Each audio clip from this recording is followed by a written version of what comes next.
Good morning students, how are you students. जैसे कि आप जानते हैं कि जो हमारा जो टॉपिक चल रहा है वो टॉपिक है द नाजी वर्ल्ड वाइड, और उसके बारे में हम पढ़ेंगे कि जो ना कैसे जो है ना नाजी जो है वो पूरे वर्ल्ड के जो जो व्यू है वो किस तरह से देखता था कि वर्ल्ड के अंदर जो ना वो अपने आप की पोजीशन और जो अदर्स कंट्री के जो पीपल है उनके बारे में जो उनके क्या विचार थे।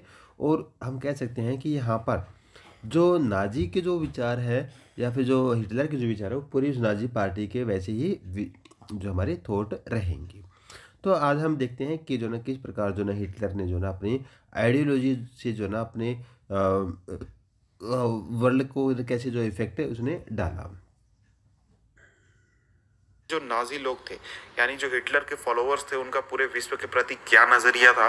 विश्व से कहने का यहाँ पर मतलब ये होता है कि जो जर्मन लोग हो गए उसके अलावा जो दूसरे लोग थे, तो इसका मतलब ये हुआ कि जो ज्यूज रह रहे थे आपके जर्मनी में या फिर जो जिप्सी लोग रह रहे थे, दूसरे प्रजाति के लोग जर्मनी में रह रहे थे, उनके प्रति भी क्या नजरिया था नाजी लोगों का। तो आइए इसको पढ़ते हैं हम।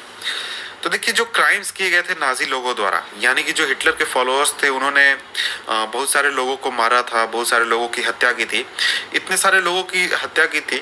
ये सब जो क्राइम्स किए गए थे नाजी लोगों के द्वारा, ये पूरे सभी चीज़ें लिंक थी एक सिस्टम से, सिस्टम ऑफ बिलीफ से। इसका मतलब है एक विचारधारा से लिंक थी, और इसी विचारधारा को फॉलो करते हुए उन्होंने इतने लोगों को मौत के घाट उतार दिया था। तो देखिए जो नाजी आइडियोलॉजी थी वो बिल्कुल फॉलो करती थी हिटलर के वर्ल्ड व्यू को। इसका मतलब है कि जो हिटलर का पूरे विश्व के प्रति नजरिया था, यानी कि जर्मन के अलावा जो दूसरे देश थे या फिर जो दूसरे लोग थे उनके प्रति जो उसकी आइडियोलॉजी थी, उसके देखने का नजरिया था, बिल्कुल वही चीज फॉलो करती थी नाजी आइडियोलॉजी।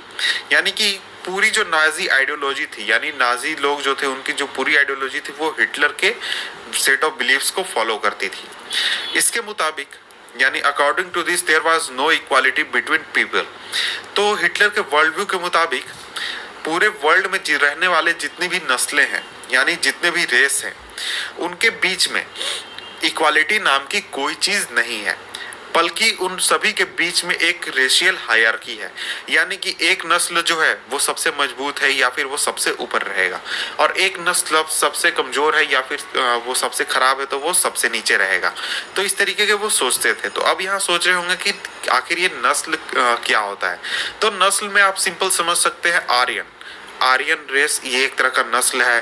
फिर अफ्रीकन, अफ्रीकन में आपको बहुत नस्लें आती है। तो इसका मतलब ये हुआ कि जो नस्लें होती हैं, अलग अलग नस्लें, उनका अलग अलग एक्सटर्नल फीचर होता है। कोई देखने में वाइट लगता है, कोई देखने में भूरा लगता है, किसी की आंखें नीली होती है, किसी की आंखें काली होती है, किसी की आंखें भूरी होती है। तो ये सभी जो फीचर्स होते हैं ये अलग अलग नस्लों में अलग अलग तरीके की पाई जाती है। तो इसी के बेस पर हम अलग अलग नस्लें तय करते हैं। तो इसको सिंपली आप समझ ले तो अच्छा होगा। तो यहाँ देखिए इक्वालिटी की तो बात हो गई कि पूरी रेशियल हायरार्की है पूरे वर्ल्ड के सभी नस्लों के बीच में। और जो नाजी लोग थे उनके वर्ल्ड व्यू के मुताबिक जो ब्लॉन्ड लोग थे, ब्लू आइड थे, और जो नॉर्डिक जर्मन आर्यंस थे वो इस पूरे हायरार्की में सबसे ऊपर थे, यानी उनकी जो नस्ल थी वो सबसे अच्छी थी। तो यहाँ नॉर्डिक जर्मन आर्यन का एक सीधा मतलब आप समझ लीजिए कि जर्मन से इसका ताल्लुक है, क्योंकि देखिए ये आर्यंस की एक प्रजाति है जो कि उस इलाके में बसी थी, और वहाँ के हम कह सकते हैं नेटिव लोग, यानी कि जो जर्मनी के जो नेटिव लोग हुए उनको नॉर्डिक जर्मन आर्यंस कहा जाता है। और इसके मुकाबले जो ज्यूज थे, ज्यूज को इस पूरे सीरीज के सबसे नीचे पायदान पर रखा गया था, यानी कि उनको सबसे खराब नस्ल माना गया, सबसे कमजोर नस्ल माना गया, इस तरीके की बातें। और उनको एक तरीके से एंटी रेस घोषित कर दिया गया और उन्हें आर्यंस का एक दुश्मन के रूप में देखा जाने लगा। और उसके अलावा जितने भी दूसरे कलर के लोग थे, जैसे कि व्हाइट्स जो आ गए, फिर आपके ब्लैक्स आ गए, अफ्रीकन लोग आ गए, या फिर जो ब्राउन्स आ गए, और भी बहुत तरह की नस्लें जो थी, उन सभी को इन दोनों के बीच में, यानी कि सबसे ऊपर आपके नॉर्डिक जर्मन आर्यंस और सबसे नीचे ज्यूज, इन दोनों के बीच में उनके एक्सटर्नल फीचर के हिसाब से उनको प्लेस कर दिया गया। एक्सटर्नल फीचर में क्या देखा गया, तो एक्सटर्नल फीचर में बालों का कलर देखा गया, उनका स्किन का कलर देखा गया, उनकी आंखों का कलर देखा गया। तो इस तरीके के फीचर के देखकर उन सभी को हायरार्की में एक निश्चित स्थान दे दिया गया। तो अब यहाँ बात आती है कि हिटलर की ये जो आइडियोलॉजी थी ये आखिर आई कहाँ से थी। तो देखिए, हिटलर की जो रेसिज्म यानी नस्लवादी जो सोच आई थी, उसने इन सभी को लिया था थिंकर्स से, यानी कि जो बायोलॉजी के जो थिंकर्स थे जैसे कि चार्ल्स डार्विन और हर्बर्ट स्पेंसर, इन सभी के जो थ्योरीज थे उन पर बेस्ड थी उसकी पूरी ये रेसिज्म की आइडियोलॉजी। तो देखिए, डार्विन जो थे यानी चार्ल्स डार्विन, वो एक नेचुरल साइंटिस्ट थे। उन्होंने creation of plants and animals through the concept of evolution and natural selection evolve किया था। हो सकता है आपने पढ़ा हो 9th क्लास में, शायद साइंस में है, अगर आपने आपके चैप्टर में अभी नहीं है तो 10th में आपको शायद पढ़ना है ये।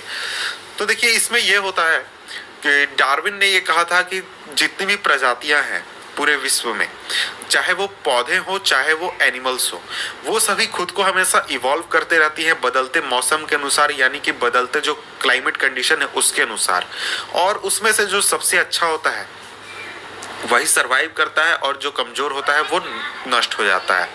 और वही जो हर्बर्ट स्पेंसर है इसी चीज को थोड़ा एक्सटेंड किया था, थोड़ा बढ़ाया था, और उन्होंने डिक्लेयर किया था कि जो प्रजाति, यहाँ पर बात प्रजाति इंसानों की नहीं हो रही है, बात प्रजाति हो रही है आपकी जितने भी पौधे हैं, जितने भी जीव जंतु उन सभी की, वही प्रजाति टिकेगी या फिर वही प्रजाति जिंदा बचेगी जो बदलते माहौल के साथ खुद को ढाल ले, यानी कि जो क्लाइमेट कंडीशन चेंज हो रहा है उसके अनुसार खुद को ढाल ले। तो यही चीज यहाँ पर लिखा हुआ है, according to this only those species survived on earth that could adapt themself to changing climatic conditions. तो देखिए, यहाँ पर हमें एक बात ध्यान रखनी चाहिए कि ये जो साइंटिस्ट लोग थे, यानी ये जो थिंकर्स थे बायोलॉजी से रिलेटेड, इन्होंने कभी ये नहीं कहा था कि ये जो हम आइडियोलॉजी दे रहे हैं या फिर ये जो हम थ्योरी दे रहे हैं ये इंसानों के लिए है या फिर इंसानों का इसमें दखल होना चाहिए।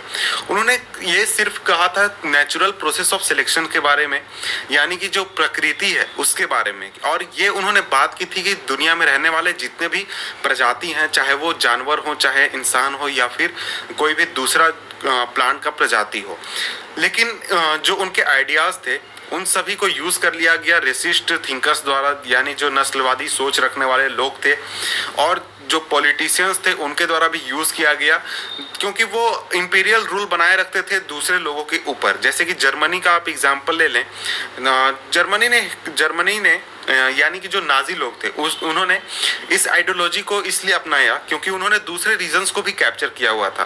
पोलैंड को कैप्चर किया था, फ्रांस के ऊपर कब्जा करके रखा था, तो उसको वो जस्टिफाई करने के लिए कि हाँ हम जो कर रहे हैं वो सही कर रहे हैं और यही चीज़ सही है, इस चीज़ को जस्टिफाई करने के लिए इस पूरे आइडियोलॉजी को उन्होंने एक नया शेप दे दिया था, एक नया रूप दे दिया था। तो अगर नाजी लोगों की बात करें तो नाजी लोगों की जो आर्गुमेंट थी वो बहुत ही सिंपल थी। उनका कहना था कि जो स्ट्रॉन्गेस्ट रेस है, यानी जो सबसे मजबूत नस्ल है वही सरवाइव करेगी और जो कमजोर नस्लें हैं वो खत्म हो जाएंगे, उनको कोई नहीं बचा पाएगा। तो उनका मानना था कि जो आर्यन रेस है वो सबसे फाइनेस्ट है, यानी सबसे अच्छा है, सबसे साफ सुथरा है और उसे हम अपनी प्योरिटी बनाए रखनी है और स्ट्रॉन्गर बनना है और पूरे वर्ल्ड को डोमिनेट करना है। तो ये उनकी बेसिक आइडियोलॉजी थी, यानी कि जो हिटलर के फॉलोअर नाजी लोग थे उनकी। तो अब हम बात करते हैं एक दूसरा एस्पेक्ट भी था हिटलर के आइडियोलॉजी का या फिर हिटलर के थिंकिंग का। जो दूसरा एस्पेक्ट था हिटलर के आइडियोलॉजी का वो रिलेटेड था जियोपॉलिटिकल कंसेप्ट ऑफ लेवेंसराम या फिर लिविंग स्पेस। उसका मानना था कि नए इलाकों को कब्जा करना बहुत ही ज़रूरी है ताकि जो जर्मनी के लोग हैं उनको नए इलाकों में सेटल किया जा सके, बसाया जा सके।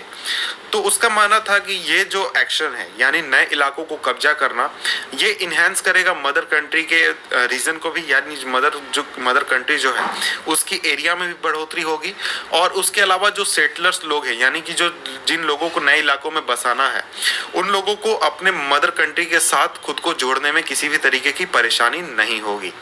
और इसके अलावा ये जो चीज़ है ये मटेरियल रिसोर्सेज को भी इन्हांस करेगी मदर कंट्री के, यानी कि जर्मनी जो है उसके पास ज़्यादा कोयले की खान होगी, ज़्यादा स्टील की खान होगी और भी तरह तरह के बहुत ज़्यादा संख्या में रिसोर्सेज उसके पास अवेलेबल होंगे। और इसके साथ साथ जो जर्मन नेशन है उसके पावर में भी काफ़ी ज़्यादा बढ़ोतरी होगी। Hitler intended to extend German boundaries by moving eastwards to concentrate all German geographically in one place. तो देखिए हिटलर जो था वो जर्मन बाउंड्रीज को एक्सटेंड करना चाहता था और इसके लिए वो ईस्टवर्ड डायरेक्शन में मूव कर रहा था और रीजन को कैप्चर कर रहा था। और इसके लिए वो चाहता था कि जो जर्मन्स है, मेरा मतलब है इस एक्शन को करके वो चाहता था कि जितने भी जर्मन्स हैं, चाहे वो जर्मनी में रह रहे हो या फिर दूसरे रीजन्स में रह रहे हो, उन सभी को एक प्लेस पर कंसंट्रेट किया जाए। और इसके लिए सबसे पहले उसने पोलैंड को कब्जा किया था और पोलैंड को अपने कब्जे में लिया था। तो अब हम आगे बढ़ते हैं और टॉपिक अब दूसरा पढ़ते हैं, टॉपिक नंबर 3.1।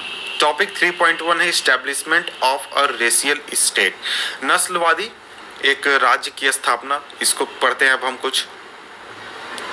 पावर में आते ही जो नाजी लोग थे उन्होंने अपने ड्रीम को इम्प्लीमेंट करना शुरू कर दिया। ड्रीम कौन सा ड्रीम?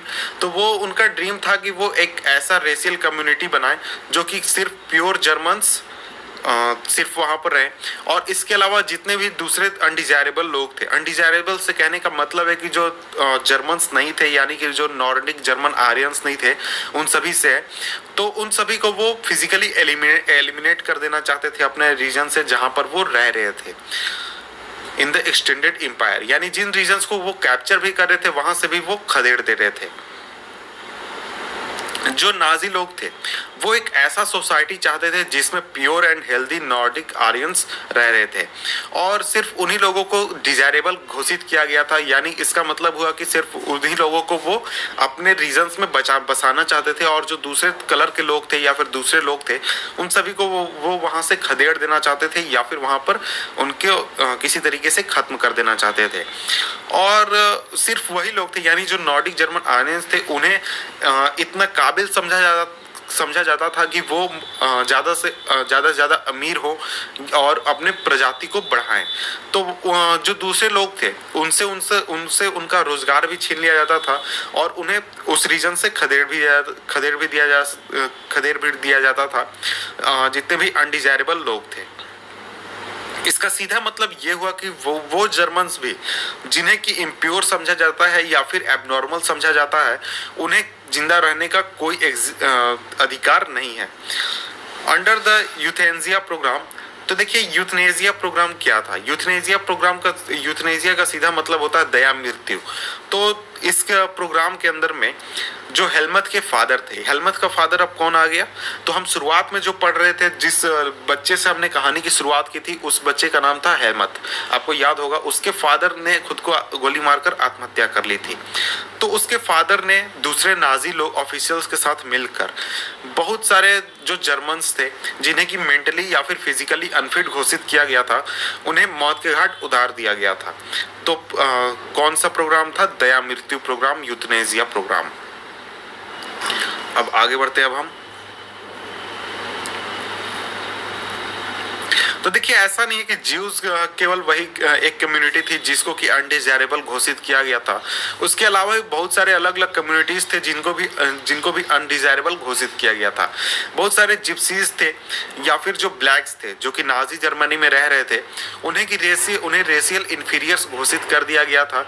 और उसका रीजन ये था कि हिटलर के लोगों को लगता था, यानी नाजी लोगों को लगता था कि एक तरीके के जो बायोलॉजिकल प्यूरिटी है सुपीरियर आर्यन रेस की, उसको एक तरीके से थ्रेटन कर सकते हैं, चैलेंज कर सकते हैं इस वजह से।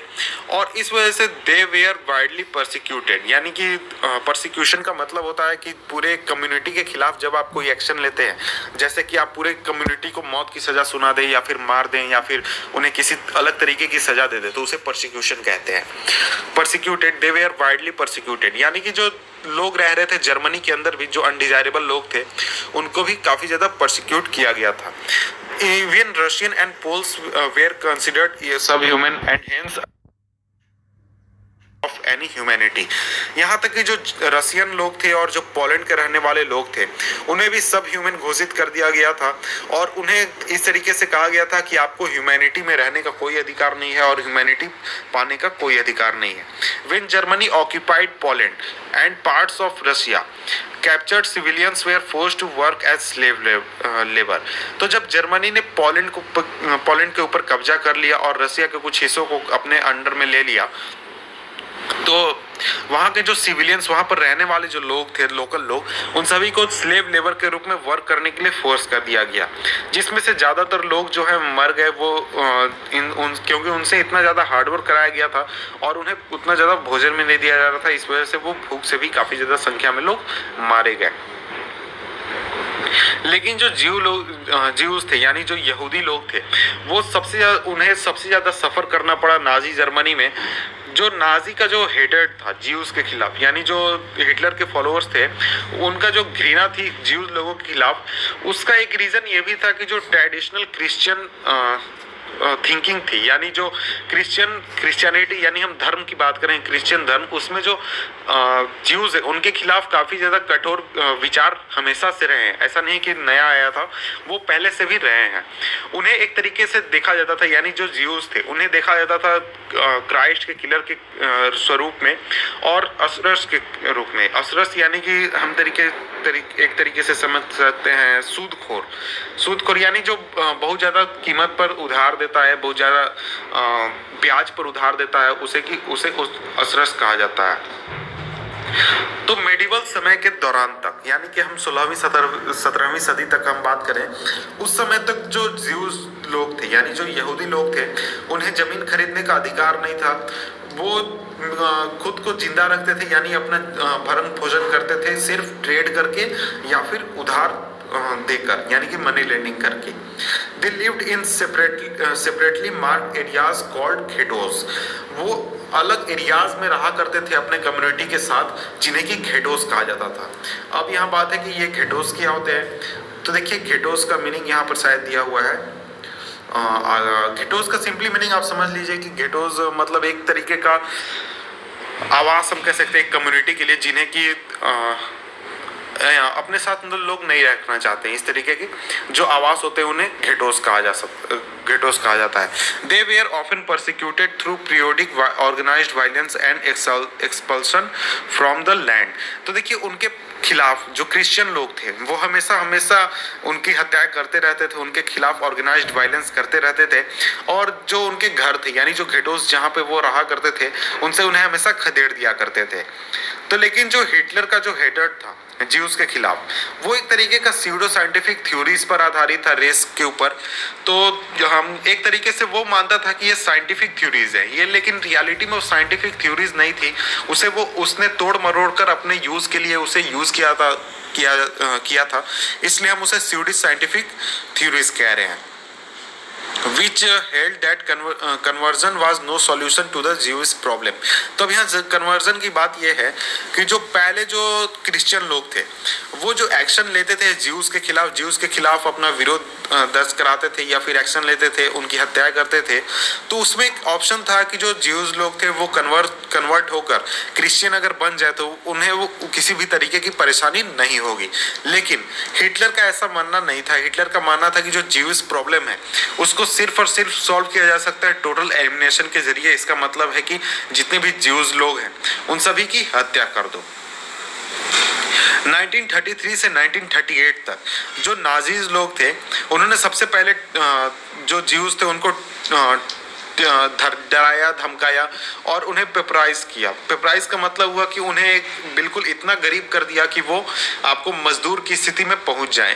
इस तरीके की स्थिति में उन्हें ला दिया और उन्हें segregated the Jews, compelling them to leave the country, और उन्हें मजबूर किया कि वो देश छोड़कर चले जाए, दूसरे जगहों पर रहने लगे। और नेक्स्ट फेज में 1939 से 1945 के बीच में उन्हें सर्टेन एरियाज में जमा किया गया और बाद में ले जाकर गैस चेंबर जो थे पोलैंड में, वहां पर उन्हें किल कर दिया गया, उनकी हत्याएं कर दी गई। और इसके बाद हमारा topic number 3.2 the racial utopia. Racial utopia इसे हम पढ़ेंगे नेक्स्ट वीडियो में।